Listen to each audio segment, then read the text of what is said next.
com o tema Políticas Públicas e a visão da Associação Brasileira de Geração Distribuída. Eu convido para ocupar aqui a nossa mesa diretiva o moderador deste debate, desta mesa redonda, por favor, senhor Ruberval Baldini, presidente da ABEAMA. Tenha a bondade, senhor Ruberval. Participarão desta mesa redonda a Bárbara Rubim, vice-presidente da Associação Brasileira de Geração Distribuída. Por favor, tenha a bondade, Bárbara. O nosso Carlos Evangelista, presidente da ABGD, também compondo, agora como debatedor, não mais como moderador, este painel, esta mesa redonda, Políticas Públicas na visão da ABGD. O Carlos Felipe Café, conselheiro da ABGD também, tenha bondade, ocupe o seu lugar aqui na mesa diretiva. E o Carlos Cunha, diretor regional da ABGD Goiás.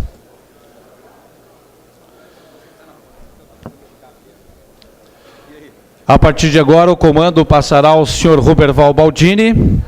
Eu lembro aqui que esta nossa mesa redonda encerrará às 12 horas. Aí nós teremos o intervalo para o almoço, retornando às nossas atividades a partir das 14 horas. O senhor vai ficar aqui, senhor Ruberval? Tenha bondade, senhor Ruberval. Bom dia a todos. Quero, primeiramente, depois do café, a gente sempre tem um tempo para meditar. E quero agradecer a BGD, quero agradecer a FRG de ter convidado a ABEAMA e, na minha pessoa, e representando os associados no Dia do Meio Ambiente. Muito obrigado. Nós estamos fazendo lá no Rio de Janeiro hoje uma comemoração do Dia do Meio Ambiente e nada melhor do que eu poder mediar uma mesa com uma representante natural do meio ambiente, né? Que a Bárbara representa a Mãe Terra. Então, gostaria que a gente lembrasse que no Dia do Meio Ambiente vamos falar, nesse painel especificamente, sobre políticas públicas na visão da BGD. E, para começar, nós temos aí um tempo e vamos, depois da colocação, abrir as perguntas à plateia. Então, eu pediria que cada um desse suas ponderações iniciais e ao Carlos Evangelista, presidente da BGD, fizesse a primeira colocação sobre a visão das políticas públicas brasileiras na visão da BGD. Bom dia a todos, de novo. Eu olhei no relógio para saber se ainda é antes do meio-dia. No Congresso a gente até perde um pouco a noção do tempo. Uma coisa que, eu vou ser bastante breve, mas uma coisa para mim que é muito importante em políticas públicas, né? Quando a gente fala em políticas públicas, é muito comum, em alguns casos, buscarem incentivos nas áreas fiscais, sejam eles municipais, estaduais ou federais. Eu penso diferente. Eu acho que os incentivos tributários são super bem-vindos, eles têm que ter hora para começar e hora para terminar, tem que ter um propósito baixo, um propósito claro, mas importante e fundamental que eu acho que o Estado pode fazer é incentivar a demanda. Incentivar a demanda. A gente tem alguns exemplos, talvez dê tempo para nós falarmos, em casos em que o Estado ou os municípios ou até federações criem incentivos para aumentar a demanda. Porque aumentando a demanda você acaba influenciando toda a cadeia produtiva como um todo. Eu acho que esse é o papel que o Estado pode fazer, desenvolver políticas públicas para aumentar a demanda e não incentivos tributários apenas. Muito bem colocado, Carlos. Você me fez lembrar que estava fazendo as anotações, que o café, ele era ainda aluno da professora, quando Minas Gerais fez o incentivo da demanda. Prefeitura e a CEMIG deram incentivos para cada usuário que comprasse sistema solar térmico se beneficiasse. Esse é um grande incentivo. A ABEAMA tem feito isso, Carlos. A gente tem provocado que a demanda precisa ser incentivada para aquele que não conhece. E um dos incentivos da demanda, que eu coloco sempre, né, e gostaria de colocar a vocês, é o conhecimento de que cada um de nós, como prosumidor, saibamos que somos prosumidores. E o incentivo da demanda tem que começar com O próprio governo. O governo federal, há anos atrás, fez um incentivo da demanda, colocando no horário nobre, durante 6 meses, um filme falando sobre... Carlos, você deve lembrar, Café. Um filme falando que tome seu banho solar. Seu banho solar vai reduzir o custo da energia elétrica, porque, eu não sei se vocês sabem, 60% do aquecimento de chuveiro, de banho, é energia elétrica em vários estados. O Rio de Janeiro é um deles. Então, isso é um peso muito grande. Então, eu queria colocar isso bem colocado por você, e talvez a Bárbara pudesse dar um posicionamento sobre essa questão colocada pelo Carlos. Com certeza. Primeiramente, agradeço a oportunidade de estar aqui com vocês, é um prazer. Acho que pouca gente sabe, mas eu cresci em Florianópolis, então a oportunidade de voltar para um dos lugares que eu considero casa é sempre um prazer adicional para mim. Vou fazer um paralelo. Quando a gente fala de modelo de negócio, a gente costuma falar de 3 gerações de modelo de negócio. E eu acredito que quando a gente fala de políticas públicas para renováveis ou políticas públicas para geração distribuída, a gente também tem que pensar em estágios. Então, eventualmente, um primeiro estágio em que a gente precisa, sim, de algum tipo de subsídio do governo para conseguir se desenvolver. A gente tem um exemplo claro disso, por exemplo, com as políticas, quando a gente fala, outro paralelo de geração centralizada, as políticas de leilões específicos para as fontes. É uma política pública direcionada para isso. Então, um estágio primeiro, que é o do subsídio, um estágio segundo, que aí a gente começa a fazer um phase-out, a reduzir os subsídios, e aí começa a crescer, de fato, um outro tipo de política pública, que é mais conscientização. E um terceiro estágio, que é, de fato, promoção da demanda e manutenção do status quo aí que a gente tem. Então, da situação atual. Acho que no momento que a gente vive hoje de geração distribuída no país, é impossível a gente falar de política pública sem falar, por exemplo, da necessidade, que acho que é o papel principal quando a gente fala de promoção de política pública, do Estado garantir continuidade. O Estado dá uma sinalização clara para o cidadão, para o consumidor e para o empresário, de qual é a visão que ele tem de setor elétrico e como é que ele vai traduzir aquilo em termos de políticas que vão ser setoriais. Então, fazendo um paralelo, acho que a gente tem que dividir essa discussão em 3 etapas. Então, a nível federal, a nível estadual e a nível municipal, porque, obviamente, cada um tem o seu âmbito. Então, a nível federal, eu colocaria, sem dúvida alguma, 3 pedidos principais aí, talvez, que eu veja como grandes demandas do setor. Primeiro é a necessidade de uma estabilidade jurídica e regulatória, e, obviamente, eu estou me referindo aí à revisão da 482, que é um tema que a gente vai tratar melhor amanhã. Tem que fazer um merchan para a minha palestra de amanhã, então, é um tema que a gente vai tratar mais a fundo amanhã, mas isso é um tema que vem a nível federal também. O segundo é uma necessidade clara do governo, do governo federal, entender aí, de fato, como é que a gente quer tratar a questão de financiamento. Então, a gente tem políticas de financiamento que são boas, mas que não têm continuidade. O Fundo Clima está aí para mostrar isso para a gente. A gente tem demandas pontuais que avançam e que depois ficam paradas na boca do gol. Liberação do FGTS para a pessoa física está aí para mostrar isso para a gente. E, num terceiro momento, acho que a terceira demanda aí é uma questão de paridade tributária. Então, pensando numa cadeia produtiva que a gente quer desenvolver no Brasil, a gente sabe que a gente precisa trabalhar uma questão aí de paridade tributária entre equipamentos, sejam nacionais ou importados. E aqui ninguém está falando de aumentar a carga tributária, mas simplesmente da gente dar um tratamento que seja parecido, que seja similar aos produtos. Num nível estadual, a demanda básica que a gente tem que tratar é a questão do ICMS. A gente precisa ter uma atualização do convênio 16 de 2015 do ICMS, que é a isenção de eletricidade, da isenção do ICMS na eletricidade produzida pelo micro e mini gerador, para que a gente consiga adequar isso, de fato, aos termos que a gente tem hoje na Resolução 482.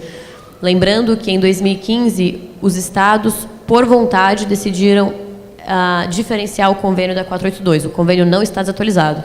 Isso é um erro, uma noção errada que passa no mercado. O convênio foi alterado para limitar a isenção.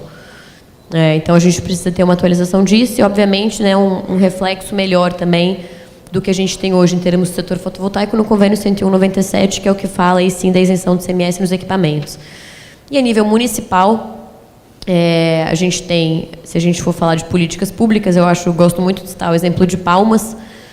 Em Palmas, a gente tem a Lei Palma Solar, que é uma lei que fala de IPTU verde, amarelo, dourado, tem vários nomes aí, vai do gosto. que é exatamente um desconto de IPTU e no ITBI para os usuários que utilizam geração distribuída, entendendo que aquele cidadão, aquele consumidor, ele deixa uma externalidade positiva para a sociedade que precisa ser reconhecida para o Estado e aí na forma de um abatimento tributário.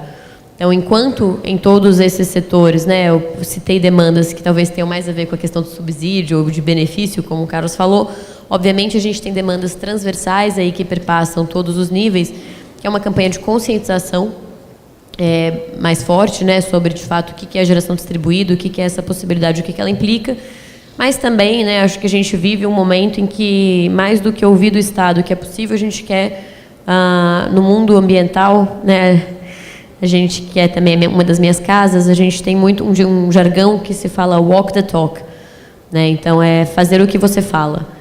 Acho que existe muito espaço também para a gente trabalhar uma questão da própria geração distribuída nos prédios públicos, então fomentando esse tipo de demanda como uma forma do Estado dar o exemplo para o consumidor de que sim, é uma política que ele apoia e que ele abraça dentro realmente dos seus prédios.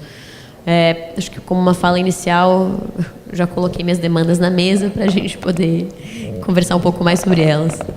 Obrigado, como sempre. Nós temos 3 Carlos e uma Bárbara. E você usou o seu tempo de maneira a deixar os 3 Carlos pensar e colocar as coisas.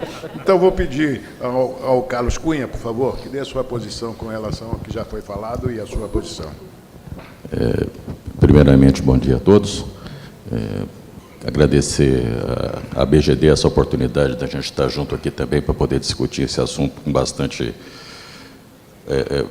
acredito que é bastante relevante e, na verdade, teria que ser discutido até com muita profundidade, que talvez a gente não vai ter tempo para poder fazer isso aqui agora. Mas eu queria fazer um enfoque do lado do investidor, né? Eu sou vice-presidente de um grupo que atua na comercialização e geração de energia, e uma das preocupações que nós temos é a sustentabilidade do negócio de geração distribuída no Brasil. Aquilo que a Bárbara colocou, a insegurança jurídica, a incidência ou a interferência das ações políticas. E um outro fator muito importante também é a questão de uma legislação que já existia, que é o caso dos monopólios, o caso das distribuidoras. As distribuidoras têm um monopólio natural da distribuição, basicamente em alguns estados elas são uma única distribuidora, e elas detêm toda a informação privilegiada, elas atuam de forma a coibir o crescimento da geração distribuída, na verdade. Então, acho que um dos assuntos que a gente pode aproveitar nesse momento é abordar isso. Como é que está sendo essa relação entre os agentes, que, inclusive, a própria distribuidora já tem os seus braços de geração distribuída, mas por que atuam contra a geração distribuída se já montaram seus próprios braços de geração distribuída? Acho que é um assunto que a gente poderia aproveitar agora também para discutir. É isso. Muito bem colocado. É uma visão que a gente vê que o painel não vai comportar todas essas respostas, mas muito bem colocado. Café, deixo contigo esse momento para você colocar suas iniciais. Obrigado. Bom dia, gente. Bom, na minha história de trabalhar com energia solar, no início, no final dos anos 90, já trabalhando com o setor de aquecimento solar, eu vivenciei, junto com a Bárbara e com o pessoal do Greenpeace, muito tempo, o desenvolvimento de políticas públicas para trazer a energia solar térmica para a visão fora da sociedade, todo mundo pudesse utilizar essa tecnologia. E depois, pensando em quase 20 anos trabalhando com a energia solar e vendo as políticas públicas que foram formatadas, eu continuo e chego numa conclusão que nós, como consumidores, não nos envolvemos o suficiente.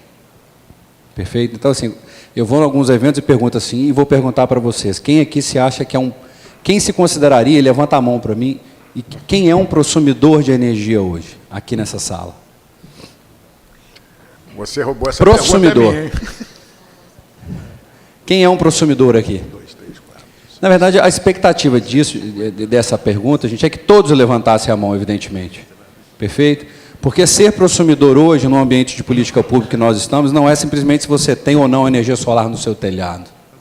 Se vocês estão aqui, vocês têm um motivo óbvio para se envolver no setor. E o envolvimento do setor demanda engajamento político de cada indivíduo que está aqui dentro. Então, quando alguém perguntar, você é consumidor? Eu sou consumidor. Eu vou defender a possibilidade de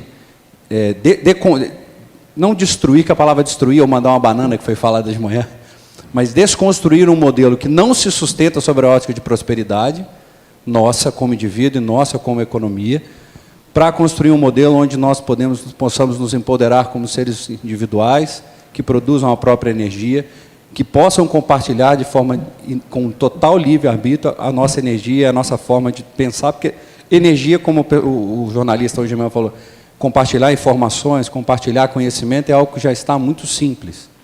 E nós precisamos pensar na política pública que permita com que nós possamos compartilhar não só energia, mas energia como tema principal, da mesmíssima forma que a gente compartilha uma foto desse evento, nesse momento, um monte de gente está mandando para centenas de pessoas aqui. E política pública tem um outro tema. Nós vivemos num país, pelo menos é uma opinião pessoal, sem ideologia política nenhuma, onde nós vivemos um clima de impunidade.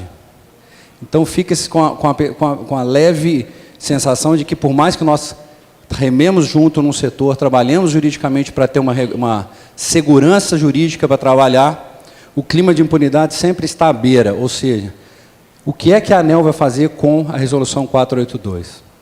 Qual é o nível de otimismo que nós temos hoje com relação às políticas públicas que nos esperam e que gera um nível de otimismo como investidor para colocar e apostar dinheiro e gerar mais empregos do que qualquer setor da economia no mundo hoje gera, que é o nosso. Perfeito? Então, a minha mensagem, na verdade, como política pública, é que, durante muito tempo, elaborando políticas, defendendo, dando palestras em várias câmaras municipais, a minha percepção de onde nós fraquejamos no processo foi no engajamento individual de cada cidadão que está aqui. Beleza? Obrigado. Obrigado, Café. Eu me lembro muito bem desses seus momentos em prefeituras, como você levantou, uma vez em São Paulo, numa universidade onde você teve, e fez a mesma pergunta. A pergunta é essa que você roubou essa pergunta minha, né? Eu sempre peço que as pessoas levantem a mão quem faz isso. Muito bem colocado. Eu queria que o Carlos fizesse esse posicionamento agora com relação... Ah, agora gostei. Vocês viram? Qual dos três? Carlos Evangelista, por favor, queria que você comentasse sobre esse posicionamento bem colocado pela Bárbara, no qual agentes hoje, formadores de opinião, temos que passar às pessoas que estão aqui e multiplicar isso de alguma maneira, que forma a BGD consegue fazer isso, divulgando essa informação ao maior número de pessoas. Obrigado, Roberval. Essa parte de incentivos e políticas públicas é muito interessante. Tem uma frase que diz: o povo que não conhece seu passado está condenado a repeti-lo. Edmund Burke. Por que eu falo isso? Nós tivemos uma forte política pública no século passado, mais ou menos, foi a reserva de mercado. Algum de nós aqui vivenciou isso. O que foi a reserva de mercado de informática? A reserva de mercado de informática não é que você... não podia, você importava algum equipamento e você pagava o imposto mais alto. Você não podia importar.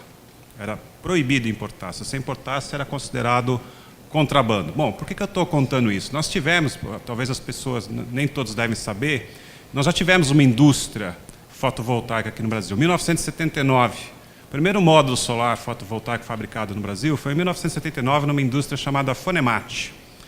Em 1980 veio a reserva de mercado e também veio uma outra indústria fabricando um módulo chamada Heliodinâmica. A Heliodinâmica chegou até a exportar módulo e célula fotovoltaica, fazer o enriquecimento do silício pelo método Szukrowski e chegou a exportar para o mundo inteiro. Chegou a ser, se não me engano, 2 ou 2,5% da produção mundial. É o que nós sonhamos hoje, né? É bastante relevante isso.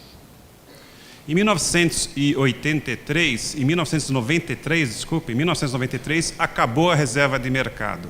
E com a reserva de mercado, acabou a heliodinâmica. Ela não teve condições de competir. Então, é um exemplo claro para mim. É claro que ele é bem acentuado, é bem levado ao extremo, mas é um exemplo claro em que nem sempre uma política pública inadequada ou extremamente protecionista vai ajudar a crescer um segmento ao mercado. A gente tem que aprender, nós devemos aprender com essas lições. Existem outras, esse é só um exemplo, mas ele casa muito bem com o nosso segmento de mercado, que às vezes você implanta uma política pública e, como a Bárbara bem colocou aqui, se ela não tiver uma continuidade, uma estabilidade regulatória e várias outras componentes para manter isso perene de uma forma estável, você não vai conseguir desenvolver o mercado. Muito pelo contrário, você vai deixar ele dependente, como foi o caso que eu citei. Ele fica dependente disso, e assim que você começa a tirar, aos poucos, nas 3 fases bem citadas aqui, você tira as rédeas, você percebe que aquelas empresas, aquela cadeia que você protegeu ou fez uma política muito específica para ela, não é competitiva. Hoje nós vivemos num mundo global, em que qualquer coisa você tem que competir mundialmente, você tem que ter escala mundial, tem que estar preparado para competir com qualquer país que venha colocar um sistema, um serviço, oferecer no seu mercado. O brasileiro, ele odeia, é interessante, nós brasileiros, né, nós odiamos político, nós adoramos falar mal de político, todos nós, mal do Estado, mas nós somos loucos para ter um incentivozinho do Estado, sempre alguma coisa que venha ajudar. Eu sou favorável a quanto menos o Estado interferir, melhor. Todo negócio que você depende do governo para ele dar certo, é melhor nem começar, porque os governos mudam. Por isso que é fundamental, de novo, o que a Bárbara colocou, da perenidade, de que essas políticas se mantenham governo após governo. E toda a cadeia, todo setor tem que sobreviver sem a ajuda do Estado. Bem lembrado, Carlos. Você falou que a competitividade é um ponto essencial. No mercado como o nosso, onde a gente faz uma comparação, na Alemanha tem 1 milhão de conectados à rede, e com o mercado, quem definiu o mercado foi política pública, ajudou a política pública, mas quem ajudou o mercado foi o que foi colocado no painel anterior aqui pelo Hildo, foi a demanda. Foi o empoderamento, bem lembrado aqui, de que eu sou um consumidor. Quanto vai custar para mim? Em vez de eu comprar um carro novo, o que eu posso fazer? A Alemanha fez isso. Na época que eu estava na Alemanha, vários sistemas, amigos meus falavam assim, eu vou comprar da E.ON, porque a E.ON está comprando energia eólica. E se eu compro energia eólica, eu posso pagar até um pouquinho mais caro, mas eu quero melhorar as minhas condições, quero estar pensando, né, no planeta, pensando nos nossos filhos e nossos netos. Quantos de nós pensamos assim, seja gestor público ou não? Então, bem colocado por você, Carlos, essa questão. Eu queria lembrar que a Bárbara colocou uma forma de como a gente pensar nisso. E a 482 é o nosso momento. O que vai ser da 482, bem lembrado pelo Carlos? O que nós queremos que seja a 482? Pelo ponto de vista do consumidor. Nós, o que nós queremos que a 482? Vocês já pensaram nisso? Quem sabe exatamente, aqui nessa plateia que é específica, quem sabe exatamente o que é possível fazer? O que eu posso mandar para o meu congressista, para o deputado ou para o senador? Olha, nós queremos isso, lute por isso. Isso que nós poderíamos estar fazendo. Então, eu queria que a Bárbara falasse um pouquinho sobre esse momento, para dar aquela flor nesse debate.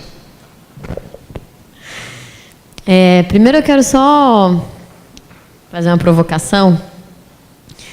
Quando o Carlos falou que um setor que precisa de incentivo do Estado não deveria nem começar, eu vi muita gente concordando. E eu acho que muitas vezes no setor, eu vejo isso muito na geração distribuída, a gente faz demandas que são muito bonitas no papel, sem pensar em nada nas consequências que elas têm na prática. Então, vou citar, já que é para problematizar, né? Vou citar um exemplo. Hoje a gente tem um grande ESC, né? Um grande pedido quando a gente fala de 482. E todo mundo acha um absurdo, assim, a dor, né? As pessoas acham um absurdo a decisão da ANEEL, a discussão da ANEEL, da gente deixar de compensar a parcela fio. É absurdo. É o fim do mundo isso. É uma injustiça de todos os tempos. A gente não compensar a parcela fio, por muitas pessoas, é vista como um subsídio. Se a gente não quer subsídio do governo, então tudo bem a gente deixar de compensar? Estamos de bem com isso? Porque muita gente concordou com essa fala. Então, né, acho que a gente não pensa necessariamente nas implicações das coisas com as quais a gente... Outro exemplo, né, que no outro painel, na fala de abertura, a gente falou muito sobre... É um absurdo a gente não poder compensar energia em diferentes áreas de concessões. Não tem nenhum problema com isso, desde que a gente pague o fio, como é feito no Mercado Livre. Queremos compensar em diferentes áreas de concessões? Queremos. Queremos pagar o fio? Não. O que será que a gente quer de verdade? Né? Então, acho que a gente tem que passar por um processo, eu diria, de amadurecimento no setor, de entender a realidade das demandas, entender o que cada uma delas implica. E tomar uma decisão como setor maduro, que eu acredito que a gente está caminhando para ser. Acho que muitos setores precisam, sim, acredito que os setores precisam de incentivo do Estado para começar, acho que eles não podem depender do Estado para continuar vivendo. E aí, de novo, cito, né, para mim, um ótimo exemplo de política de Estado que a gente teve, política de governo, que a gente teve no Brasil, foi o caso das eólicas. Começou como uma fonte extremamente subsidiada nos leilões, não teria acontecido se não fossem leilões, que eram leilões de política pública, como Barroso costumava falar quando ele estava à frente da IPE, né, leilão de reserva, leilão de fonte, é leilão de política pública. Ele falava que o nome deveria mudar para esse. E levaram hoje a gente ter a fonte mais barata que a gente tem no país, eólica. R$80 o megawatt-hora em leilão. Não tem nenhuma outra fonte que bate ela. Ainda tem suas parcelas de subsídio no fio? Tem. Que outras renováveis também se beneficiam e que mesmo que a gente tire, vai continuar tendo um preço bastante competitivo. Então, acho que uma política pública que tem um começo, um meio, fim e sabe para onde está indo, é muito bem-vinda. Então, acho que essa é a primeira problemática que eu quero colocar aqui. Com relação a 482, eu diria o seguinte, eu acho que eu, particularmente, sei muito bem o que eu quero que a 482 vire. Acho que o Carlos também sabe muito bem o que ele quer. Os Carlos, possivelmente, individualmente, sabem muito bem o que eles querem que a 482 vire. Acho que o nosso setor não sabe. E, pelo simples fato de que, particularmente, essa é uma dor que eu tenho, a gente não está aberto a ter discussões honestas e até mesmo adultas sobre o tema. Outro dia eu estava numa palestra em Maceió e aí eu fui defender o outro lado da mesa, que é falar, é justo que se remunere o fio. A minha visão, a discussão tem que ser quanto é justo. E eu, eu quase apanhei de uma pessoa que estava na plateia, que pegou o microfone, começou a gritar, falou que era um absurdo.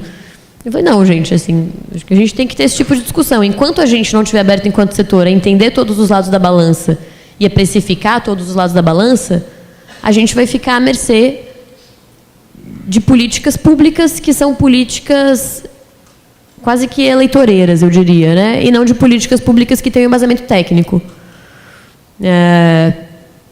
Então, acho que esse é um grande ponto aí. Mas a gente está no processo de revisão, sem dúvida alguma.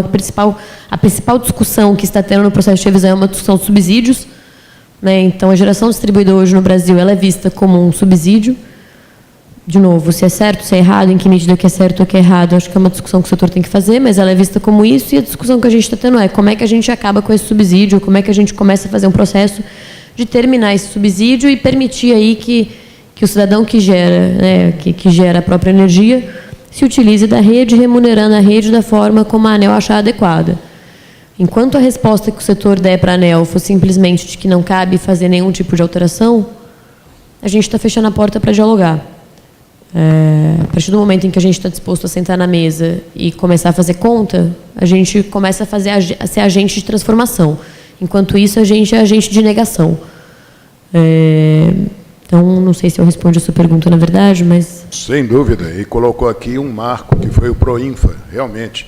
Nós vamos ter amanhã aqui um dos responsáveis por esse processo do primeiro leilão, Hamilton Mosch, que na época ele era o diretor, e foi ele quem incentivou o uso da ferramenta leilão para que acontecesse esse incentivo. Muito bem lembrado, um bom exemplo de o que é uma política pública. Mas eu queria pegar esse gancho seu e colocar a seguinte questão. Nós sabemos isso, a mesa sabe muito bem o que é a 482, mas nós, como consumidores, sabemos o que isso implica?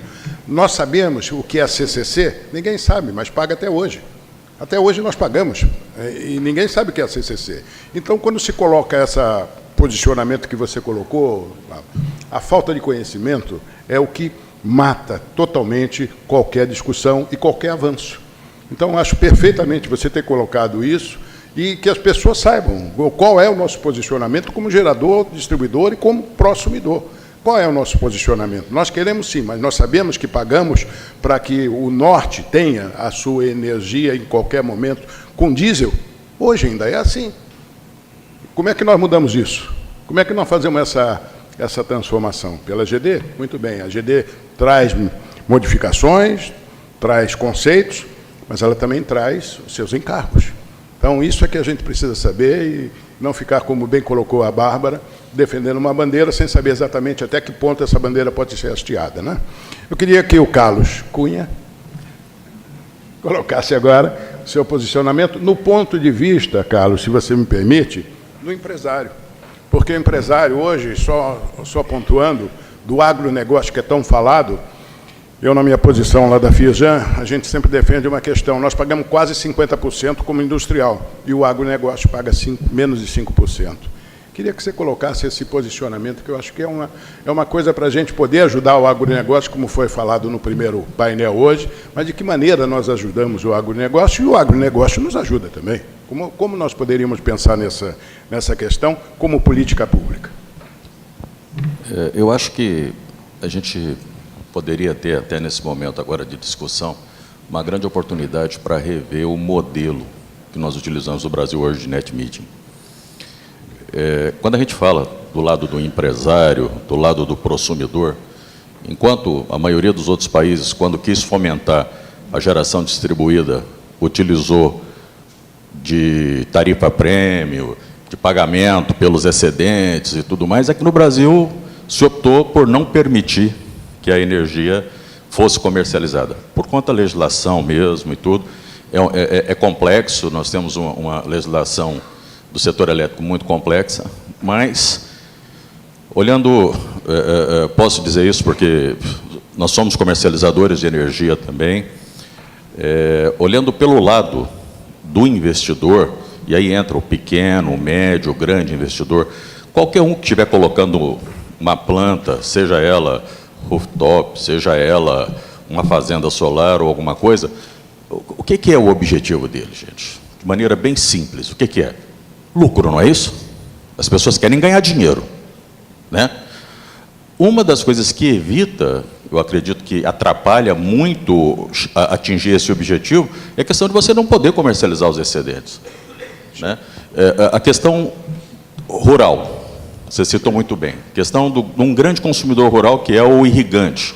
O irrigante vai fazer uma planta de energia, ele vai utilizar aquela energia lá solar por um período, ou ele dimensiona a planta para poder injetar 6 meses no ano, e depois nos outros 6 meses de seca lá no centro-oeste ele vai aproveitar essa energia de volta, sendo que ele tem espaço, tem condições de fazer uma planta muito maior e ter a atividade de geração como sendo uma fonte de receita para a sua propriedade.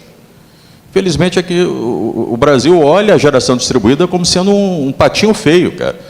E, no meu ponto de vista, empresarialmente falando, nós somos geradores em PCH, CGH, temos 3 plantas solares, estamos partindo para mais 3 plantas. Eu enxergo isso como um momento transitório e acredito que o futuro é totalmente livre.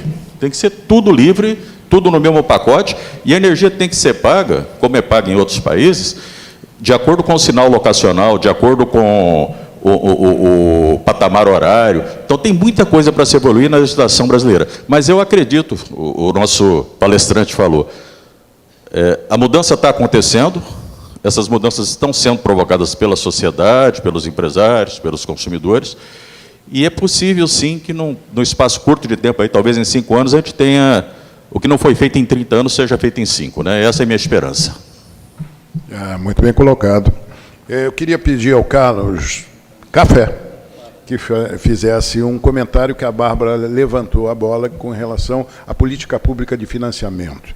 Nós sabemos o que o BNDES tem feito, de que maneira as cooperativas têm trazido financiamento através dos seus cooperados na área do agronegócio, e eu sei que você militou em alguns projetos nessa. Queria que você falasse um pouco sobre isso, por favor. Legal. Bom, como toda política pública ela demanda combinar uma série de fatores, um deles é o financeiro. E talvez seja a primeira barreira natural da energia solar para o consumidor, é aquela barreira que a gente sempre enfrenta. Isso é caro, isso não é viável. E hoje, felizmente, gente, com os instrumentos financeiros que nós temos, e colocando um pouco de inteligência nos negócios, nos planos elaborados, esses negócios se tornam viáveis com taxas de investimento até bem interessantes e bem melhores que a maioria dos investimentos, o que até desperta no setor público o fato de mudar algumas regras do jogo mesmo. Né? Assim, taxas de lucratividade, TIAs absurdas, enfim, muita coisa que o próprio setor evidencia se torna um argumento para mudar, obviamente, a regra do poder público. E essa combinação de ter o financiamento com a tecnologia tem permitido o desenvolvimento de centenas de milhares de novos negócios no país nesse modelo de comodato, aluguel, troca de créditos de energia. As fazendas têm crescido nesse mote e, obviamente, gente, eu acho que eu entendo um pouco a questão como empresário, o sofrimento do lado do empresário é a insegurança política. A financeira eu não vejo ela como uma incerteza, porque os instrumentos financeiros estão disponíveis. O capital internacional está disponível, o nacional está disponível, dinheiro não falta. Em esfera nenhuma, eu acredito. Mas como aplicá-la de forma adequada, numa segurança jurídica, isso talvez nos deixe um pouco agarrados. E talvez, como empresário, hoje, um dos grandes desafios que eu vejo na política pública é que o básico da política pública não é efetivamente cumprido pelas concessionárias de energia. Isso como dando uma visão direta do empresário agora puro. Nós sofremos muito com a distribuidora de energia com processos que são extremamente simples, tanto tecnicamente como burocraticamente. Mas eu acredito que isso faz parte do diálogo de amadurecimento, como todo o mercado mundial sofreu com isso, mas não é exclusivo do Brasil sofrer com a aprovação de política, e não é exclusivo nosso sofrer com falta de dinheiro e financiamento. Então, eu acho que esse tema ele vai permear durante muitos anos para que a gente possa ter um mercado efetivamente maduro, e muitos já estão tirando subsídios. A Alemanha ontem anunciou que vai estar cortando mais um pedacinho da sua política de feed-in tariff, justamente porque o mercado atingiu uma potência lá, e os mercados vão atingir a marca do terawatt daqui a uns 2 ou 3 anos, e isso tem contribuído também para as políticas mundiais mudarem no sentido financeiro e no sentido de mudar a regra do jogo o tempo todo. Né? Ela é orgânica, a regra, e nós vamos ter que acostumar com isso aqui no país, para que a gente fale em prosperidade. Legal? Obrigado, Café. Bem lembrado. A Califórnia também, com 700 mil conexões, conseguiu fazer uma política pública ali, primeiro de defesa e depois deixar o mercado levantar. E olha como está a Califórnia hoje. Talvez seja um exemplo a gente pensar e estudar. Como nós temos 10 minutos, eu gostaria agora, se me permitem, vocês que abrissem as perguntas. Quem tiver pergunta, por favor, identifica e a gente faz chegar o microfone, por favor. Na verdade, eu estava querendo fazer na outra palestra, mas como é outro tema, eu já tenho outra pergunta. Por favor. Ricardo Corrêa, estou aqui representando o Sind Energia do Ceará. Primeiramente, a gente tem que dividir um pouco a centralizada da distribuída, né, Fabi? Porque o Proinfo foi uma mãe, né? Então, a gente precisaria também de uma mãe aqui na GD. Tá? Apesar de não ser a favor de muito incentivo, mas cairia bem essa questão da gente também ter um apoio que, desde quando o setor iniciou, nós nunca fomos apoiados pelo governo. Essa é a verdade. É verdade. Essa é a verdade. Não adianta a gente dizer, porque nós não fomos. Assim como foi o Proinfo, não. Você pagar uma tarifa de 400 e poucos reais, como tem usinas que ainda recebem, ela estando 80 hoje, né? E não construir a linha de transmissão, que foi a obrigação do governo. E até hoje tem usinas no Ceará, Carlos, que geram sem injetar na rede e recebem da ANEEL. São Proinfo. E ninguém fala nisso. Isso é prejuízo. Bom, minha pergunta é a seguinte. A gente falou de revisão da 482. Eu queria ouvir de vocês aqui e a tarifa binômia. Que também vai impactar diretamente aí. E nós não estamos ainda debatendo isso, e eu acho que é preocupante demais para a gente, porque é a 482 em dobro. Né? Então, eu acho que a gente poderia tem um tempinho aí também para falar um pouco sobre isso. Ok, obrigado. Eu acho muito bem colocado. Eu acho que começaríamos com a Bárbara, não é, Bárbara? Já estou até aqui. Só para fazer um esclarecimento, gente, eu não estava falando que o Proinfa versus GD é nada disso. Acho que o Proinfa é um exemplo de política pública bem sucedida para incentivo de fonte. Há quem argumente que o full net metering, que é o que a gente tem hoje, é sim uma política de incentivo para geração distribuída, porque a gente não tem compensação de fio. Então, acho que é uma questão de visões. Com relação à tarifa binômio, eu sempre falo, né, quando eu vou dar palestra, para tratar o tema, e amanhã a gente vai falar de tarifa binômio, que o processo de revisão da tarifa binômio, que se iniciou pela CP02 ano passado, na ANEEL, é o patinho feio das revisões, né, porque ele tramitou junto com a CP010, que é a da 482, e todo mundo só prestou atenção na 482 e ninguém liga para binômio. Acho que tem algumas questões que a gente precisa ter em mente quando a gente discute a binômio. A primeira delas é que a discussão da binômio é uma discussão que está anunciada pelo governo, mais ou menos, desde 2007. E é vista como um passo essencial, de novo, né? Acho que a gente precisa... Eu vou fazer isso, gente, eu acabei de ter essa ideia. Eu vou colocar tudo que o setor pede e vou colocar as implicações de tudo que a gente pede. E aí quero que a gente sente para discutir se a gente vai continuar pedindo. Então, que eu estava brincando com o Carlos, a gente pede para poder vender crédito, mas a gente quer pagar o ICMS? Não sei. Então, assim, só é uma provocação. Vou fazer esse mapa, esse mind map. Então, a tarifa binômio ele é visto como um passo essencial de mudança para que a gente possa ter um setor livre. Né? Eu concordo com o Carlos Cunha. Não você. Concordo com o Carlos Cunha que o futuro do setor elétrico é livre, né? A gente tem aí a CP33 do Ministério de Minas e Energia, convertida no PL 1917 de 2015, que está tramitando no Congresso Nacional, que, na verdade, trata de uma revisão completa do setor elétrico. Então, sempre parece uma frase de filme, assim, né? Que a sua vida nunca mais será a mesma. O setor elétrico nunca mais será mesmo depois do CP33. Então, a tarifa binômio é vista como esse passo essencial para que a gente tenha a liberalização do mercado. Por quê? Porque hoje o consumidor de baixa tensão remunera tudo que ele usa de rede e eletricidade de forma volumétrica. Ou seja, quanto mais ele consome, mais ele paga. Não necessariamente isso é ruim para este consumidor. Pelo contrário, pelas contas do consumidor de baixa tensão, ele é subsidiado pelo consumidor de média tensão, que paga mais pela rede do que deveria pagar, para evitar que o consumidor de baixa tensão tenha uma tarifa tão mais alta. E aí vocês vão falar, nossa, mas a nossa tarifa é muito alta. Eu concordo, mas não é por causa da rede. Não é por causa do uso da rede. Então, hoje a gente tem essa dinâmica, e qual que é a grande discussão que o setor passa? Se a gente quiser trabalhar um modelo de mercado livre, em que as pessoas comprem a eletricidade de quem elas quiserem, a gente precisa trabalhar um modelo de mercado também em que este consumidor, que hoje paga tudo de forma volumétrica, dentro de um bolo só, por isso que a tarifa dele é monômia, passe a pagar a rede ou a remunerar os agentes do setor elétrico da forma como eles devem ser remunerados. Então, alguns têm que ser remunerados de forma fixa, porque o custo que aquele consumidor gera para eles é fixo, independente de quanto ele consome, e outros têm que ser remunerados de forma volumétrica, porque o custo que se gera varia, de fato, de acordo com o porte, de acordo com a quantidade de energia consumida, etc. Então, a discussão da tarifa binômia perpassa isso, que também é, por si só, uma discussão de amadurecimento do setor. Né? A tarifa binômia, que, notadamente, quando a gente fala de tarifa binômia, a gente pensa numa média tensão. O modelo que a gente adota de tarifa binômia na média tensão é um modelo possível, existem vários, mas é um modelo de faturamento muito mais complexo, como qualquer um aqui que tem que analisar uma conta de média tensão versus uma fatura de baixa tensão sabe dizer. O processo está correndo, então, ele segue, como qualquer processo de revisão da ANEEL que afete parcela significativa de seu mercado regulado, precisa seguir em 4 fases.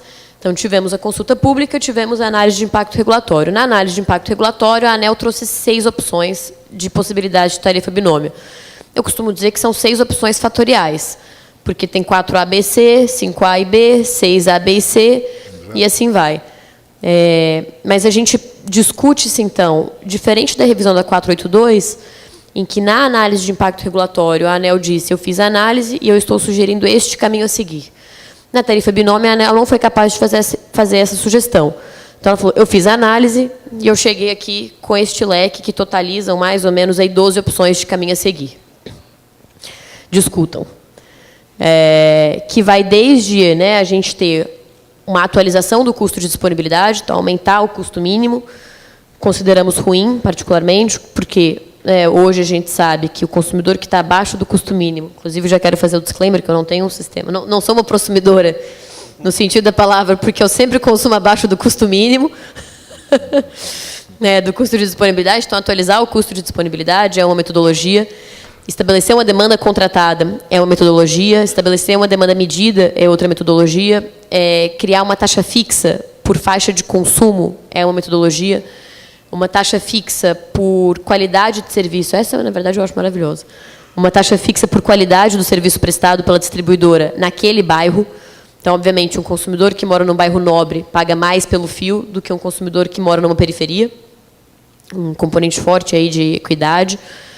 Então, algumas metodologias que a ANEEL criou. O que vai acontecer na prática, gente? Obviamente, se a gente tem uma tarifa monômia hoje, lembrando que as revisões da 482 também alteram o consumidor de baixa tensão. Se a gente tem uma tarifa monômia que ela é de um tamanho de R$1, vamos supor, porque dentro dela existe uma parcela fio, uma parcela não volumétrica e uma parcela volumétrica que é convertida para a gente conseguir cobrar R$1 por quilowatt-hora, e eu tiro essa parcela, né, que seria, por exemplo, o fio de dentro dessa tarifa, a tarifa do consumidor, que é volumétrica e, portanto, compensável, cai. E aí ele passa a ter uma tarifa não volumétrica que não é compensável, bem nos moldes do que a gente tem hoje na média tensão. Então, na verdade, o que a gente discute é, o impacto da tarifa binômia, ele é o mesmo impacto da revisão da 482, podendo ser pior, porque na 482 a gente tem fases de pagamento que são a alternativa de 0 a 5, de 0 a 6, né? 0 a 5, desculpa, 6 alternativas que vão de 0 a 5. Na tarifa binômia, não. A gente simplesmente tirou uma parcela bem grande da tarifa dali. Então, ela está tramitando com o atraso que ainda não foi oficializado pela ANEEL no calendário geral da revisão da 482, mas que já é uma realidade. O que a gente vai ter na prática? Que, na verdade, eu diria que é até uma boa estratégia que a ANEEL está seguindo de forma indireta. A gente vai ter o atraso da revisão da 482, mas a continuidade do processo da revisão da tarifa binômia, que não está atrasado, está seguindo o cronograma normal dele. Com a binômia seguindo o cronograma normal dela, a gente vai ter uma resolução da questão da tarifa binômia, que oficialmente é chamada como tarifa multipartes para baixa tensão, porque é isso, a gente não sabe se ela vai ser binômia. Ela pode ser trinômia, por exemplo. Obrigado. Não acabei ainda não, calma. Eu sei, mas você está sendo uma professora para todos nós aqui. Mas eu tô quase... Gente, não me pede para falar dessas coisas que eu gosto, pelo amor de Deus. O Ricardo provocou, né? Então, a gente vai ter um encerramento desse processo antes da 482. Antes do encerramento da 482, que agora deve ficar para março. Como consequência direta, toda a discussão que a gente está tendo de mudança do sistema de compensação pode se tornar inócua.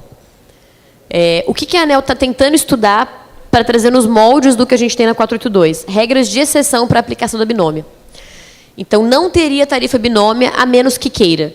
O consumidor que opta pela tarifa branca, o consumidor que tem GD antes da binômia entrar e o consumidor de tarifa social. Por que tarifa social? E por que o grande imbróglio da tarifa binômia, gente? Porque hoje não existe nenhuma metodologia de tarifa binômia proposta pela ANEEL que não leve à consequência imediata de aumento da conta, não aumento do valor do quilowatt-hora, mas aumento da fatura de energia do consumidor que consome menos.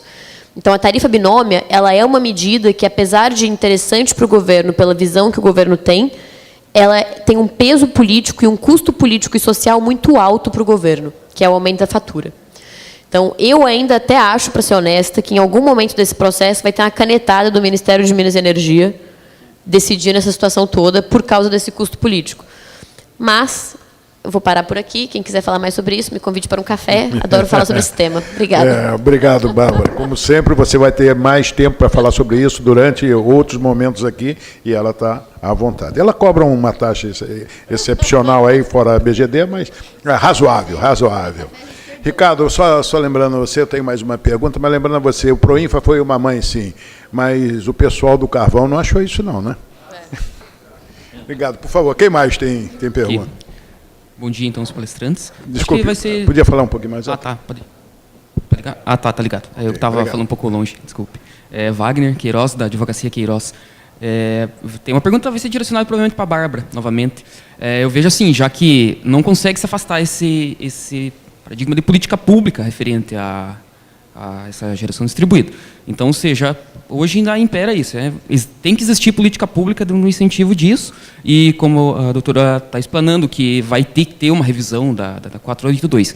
Então, minha dúvida, minha pergunta seria no sentido, continuando nesse segmento da política pública, não tem como fazer uma nova reformulação? Por exemplo, 482 reforma da forma que acham correto, e chegam, por exemplo, até que a doutora falou sobre a liberação do FGTS, no sentido, como até o Baldini explanou, na Alemanha compensa muito mais colocar uma placa voltaica do que comprar um carro. Então, em vez de liberar esse dinheiro para todos, pegar e incentivar isso na compra da placa fotovoltaica, com a liberação do FGTS, no nível federal, no nível estadual, uma desburocratização para a ligação na linha energética, onde já tem a linha já preparada, também nas liberações ambientais ser muito mais desburocratizado isso, haja vista que uma energia limpa é uma energia plena, sustentável.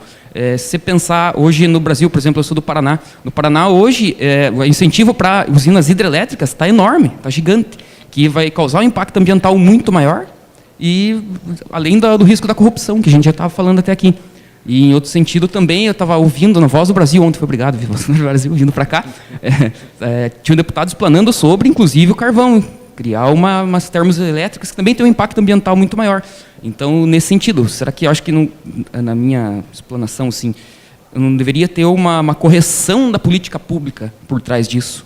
Não só no sentido da 482, no sentido também de outros incentivos, como a redução do ICS, por exemplo, da prefeitura, uma redução da alíquota, para incentivar, barateando a instalação, e também nesse sentido, a liberação não só da FGTS, como inúmeras outras políticas que podem ser para agregar isso, reduzindo o valor da instalação, e assim como da distribuição. Obrigado. Só não gravei seu nome para registrar. Wagner, é a sua empresa? Queiroz. Bem, tem dois níveis de resposta. No nível do querer, tudo é possível. Acho que a gente tem algumas sugestões que estão tramitando já no Congresso. Tem o Prona Solar, que é o Programa Nacional de Energia Solar Fotovoltaica, que é um projeto de lei que tramita no Congresso Nacional para estabelecer esse tipo de política. A gente tem o ProGD, que foi um programa criado dentro do Ministério de Minas e Energia, que na época deu super divulgação, etc. E hoje ele está engavetado, apesar de existir, só faltar uma regulamentação dele, que cuidam dessas questões. Só que a gente tem questões que são âmbitos diferentes. Então, o papel da ANEEL não é fazer política pública. Quer dizer, ou é uma discussão que o setor está tendo com a ANEEL. Mas, não, a princípio, o papel da ANEEL não é esse, é regulamentar mercados nos quais exige regulamentação para atuação regulada.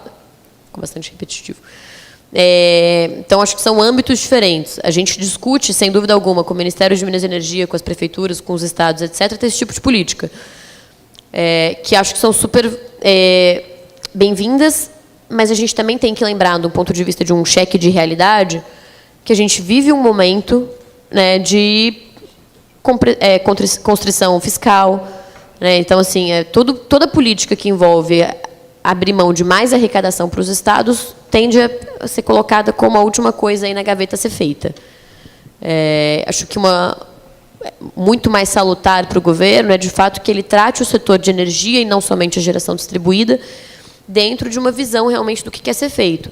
E aí venha, como o Carlos colocou bem, a questão de uma tarifa horária, de uma atualização. Já houve o reconhecimento do novo ponto de carga do sistema, uma precificação desse ponto de carga, que haja uma tarifa locacional para geração, e que entre a geração distribuída, mas entre também um mercado livre, centralizado, etc. Então, que isso seja tratado dentro de um arcabouço maior, que é, sem dúvida alguma, o que se tentou fazer na CP33. E aí, fica também um pouco do puxão de orelha, que se eu não falar não sou eu também, que, assim, o setor não participa, gente.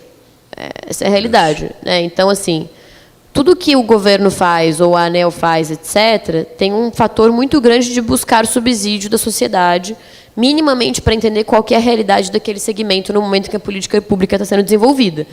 Se você tem 63 distribuidoras participando, falando que está desse jeito, Golias, e 2 empresas ou 2 associações falando que tá desse jeito, apesar da gente ter 7 mil empresas e 63 distribuidoras na realidade, obviamente o equilíbrio de informações que a ANEEL recebe não é igual. Idem para a CP33. Assim, ó, quero saber quantas empresas que estão nessa sala mandaram sua contribuição para a CP33. Apesar de ser o processo mais importante que a gente vai passar no nosso setor elétrico nos próximos 40 anos. Então, existe um fator de engajamento também muito forte que tem que vir para que a gente consiga construir esse tipo de política e que hoje, infelizmente, ele está ausente.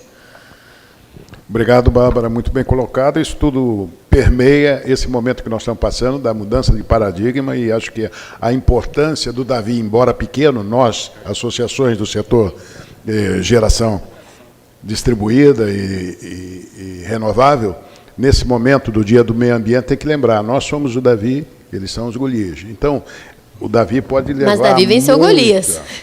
Nós podemos levar muita posição de Golias sendo Davi. Né?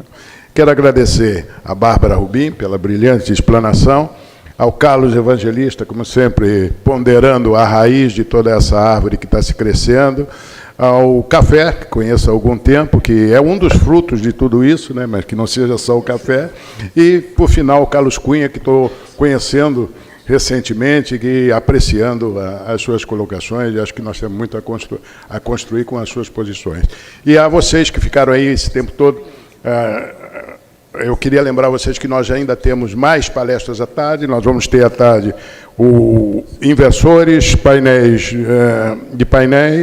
inversores, painéis e a parte de armazenamento de energia. Desculpe que eu peguei o time dele, é que ele ficou me cortando, agora eu corto ele. Muito obrigado por vocês, um bom almoço.